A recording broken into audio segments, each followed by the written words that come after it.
Hello everyone, I'm Abhishek and once again I welcome you all to my YouTube channel ज्ञान दर्शन by अभी। तो आज की इस वीडियो में हम लोग डिस्कस करेंगे त्रिपुरी क्राइसिस ऑफ कांग्रेस जो कि आपका 1939 में होता है। तो इसका हम लोग एक बार बैकग्राउंड देख लेते हैं।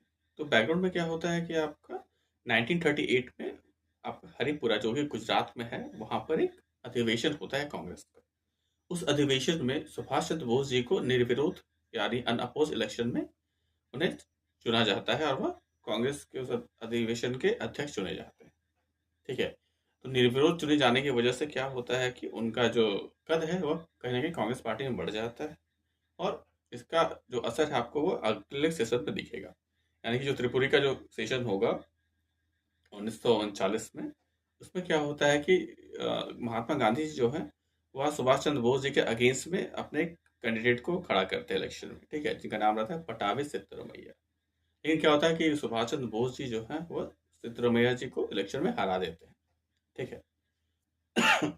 तो उसके बाद जब इलेक्शन में सुभाष चंद्र बोस जी जीतते हैं तो उसके बाद क्या होता है कि आगे जो कांग्रेस की वर्किंग कमेटी कैसे बनेगी इसको लेकर डिसीजन लेना था। तो यहाँ पर क्या होता है कि सुभाष चंद्र बोस और महात्मा गांधी जी के बीच में कहने के वैचारिक मतभेद जो है वो उत्पन्न हो जाता है, जिसके परिणाम स्वरूप क्या होता है कि सुभाष चंद्र बोस जी कांग्रेस से रिजाइन कर देते हैं और अपना एक सेपरेट पॉलिटिकल ऑर्गेनाइजेशन बनाने का डिसीजन लेते हैं। तो उनका जो पॉलिटिकल ऑर्गेनाइजेशन था उसका नाम था फॉरवर्ड ब्लॉक। ठीक है। तो फॉरवर्ड ब्लॉक जो है आपका कहने की एक लेफ्टिस्ट आइडियोलॉजी पे बेस्ड था, यानी वामपंथी जो सोच या विचारधारा है उससे प्रेरित था। ठीक है, कहीं ना कहीं इनका यह मानना था कि अब अभी क्योंकि वर्ल्ड वॉर 2 जो है वह चल रहा था बैकग्राउंड में, तो ये चाह रहे थे कि जो जर्मनी और जापान जो ब्रिटिशर्स के अगेंस्ट लड़ रहे थे युद्ध में, तो उनकी सहायता लेकर भारत में वो अंग्रेजों को हराना चाहते थे। जबकि यहाँ पर जो कांग्रेस जो है, क्योंकि वहाँ पर हिटलर जो था उसके नाचीज या फिर जो क्रूअल पॉलिसीज थी, इस वजह से कांग्रेस जो है कहीं किसी भी तरीके से जर्मनी या हिटलर से कोई बेसिकली एक जो अटैचमेंट है वह नहीं दिखाना चाहती थी।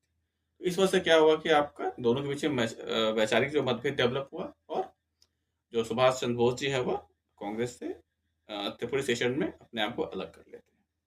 ठीक है। तो यहाँ पर हमारा ये जो सेशन है ये समाप्त होता है। Thank you.